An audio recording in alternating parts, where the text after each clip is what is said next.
साल 2026 पूरे देश में महिलाओं के लिए एक अहम फैसला सरकार ने लिया और सबको चौंका कर रख दिया। एक तरफ जहां सभी दल महिलाओं के हक के लिए बड़ी बड़ी बातें किया करते थे, वहीं प्रधानमंत्री नरेंद्र मोदी और केंद्र सरकार ने 16, 17 और 18 अप्रैल को विशेष सत्र बुलाकर महिला आरक्षण पर बड़ा कदम उठाने जा रही है।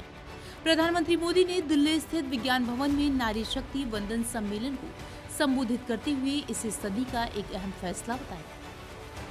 मैं बहुत जिम्मेवारी के साथ कह रहा हूं कि 21वीं सदी के महत्वपूर्ण निर्णयों में से एक महत्वपूर्ण निर्णय ये है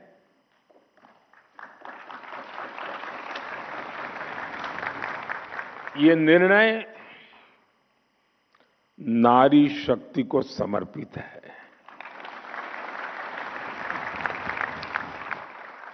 नारी शक्ति वंदन को समर्पित है। हमारे देश की संसद एक नया इतिहास रचने के करीब है। एक ऐसा नया इतिहास जो अतीत की संकल्पनाओं को साकार करेगा, जो भविष्य के संकल्पों को पूरा करेगा। एक तरफ सरकार है जो ये तय करने जा रही है कि संसद के दोनों सदनों में महिलाओं को 33% आरक्षण मिले ताकि उनकी भागीदारी को सुनिश्चित किया जा सके, मगर विपक्ष को इसमें भी मिर्ची लग रही है। जहां कांग्रेस संसदीय दल की प्रमुख सोनिया गांधी ने सोमवार को महिला आरक्षण को लेकर सरकार की मंशा पर सवाल उठाए। उन्होंने पत्र में लिखा, राज्यसभा में विपक्ष के नेता मल्लिकार्जुन खड़गे ने कहा कि इसे 2024 के इस चुनाव से ही लागू किया जाए, लेकिन सरकार ने इसे नहीं माना। अब अनुच्छेद 334A में बदलाव कर महिला आरक्षण को 2019 से लागू करने की तैयारी है। ऐसे में प्रधानमंत्री को यू टर्न लेने में 3 महीने क्यों लगे? उन्होंने सवाल किया कि 5 राज्यों के चुनाव खत्म होने तक इंतजार क्यों नहीं किया गया? इसकी हड़बड़ी क्या जरूरत थी? जबकि विपक्ष 3 बार चिट्ठी लिखकर कह चुका है कि पहले 29 अप्रैल को सर्वदलीय बैठक बुलाई जाए। सरकार ने कॉन्स्टिट्यूशनल अमेंडमेंट किया, संविधान का संशोधन हुआ 343A में, और उसमें शर्त डाली गई कि पहले सेंसस होगा और उसके बाद डिलिमिटेशन होगा और उसके बाद महिला आरक्षण होगा। 9 मन तेल होगा तब आगे की बात बनेगी। ये काम सरकार ने किया और उस वक्त विपक्ष ने विमुख होकर स्पष्ट तौर से कहा, महिला आरक्षण में ये किंतु परंतु अपितु मत कीजिए, अभी लागू कीजिए, बिना शर्त के लागू कीजिए। सिर्फ इतना ही नहीं, सपा मुखिया अखिलेश यादव ने भी महिलाओं की आरक्षण को लेकर सरकार की नीयत पर सवाल खड़े किए।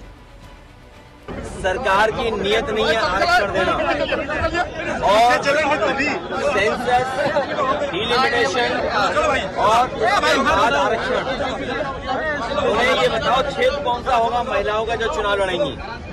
क्षेत्र बनाया नहीं, आरक्षण की तैयारी कर रहे हैं, गिनी है नहीं। आप कह रहे हैं 1/3 का मतलब हुआ कि आप गिनोगे, अब आबादी बढ़ गई, आबादी कितनी है उसकी गिनती की नहीं।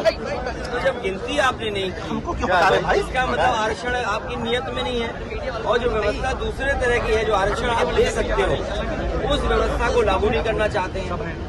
ये भारतीय जनता पार्टी के लोग जानबूझ करके तमाम मुद्दों से ध्यान हटाने के लिए जल्दीबाजी में महिला आरक्षण की बात कर रहे हैं।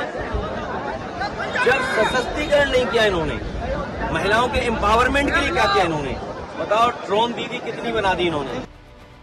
तो वहीं विशेष सत्र के लिए कांग्रेस, भाजपा और जेडीयू ने व्हिप जारी कर 16 से 18 अप्रैल तक अपने सभी सांसदों को संसद में मौजूद रहने को कहा। बीजेपी ने रविवार को लोकसभा और राज्यसभा के सभी सांसदों को 3 लाइन का व्हिप जारी किया था, जबकि कांग्रेस और जेडीयू ने सोमवार को व्हिप जारी किया।